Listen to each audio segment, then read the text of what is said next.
এতদিন আমরা আরিয়াল বিল বলছি, এই যে সেই আরিয়াল বিল।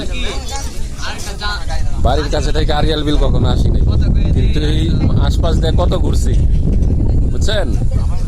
এই আরিয়াল বিল কখনো আসিনি, এই সেই আরিয়াল বিল, যেটা কি 4 দিনের বাংলাদেশের সকল মানুষের 4 দিনের মাছের খাবারের শস্য 1 সপ্তাহ।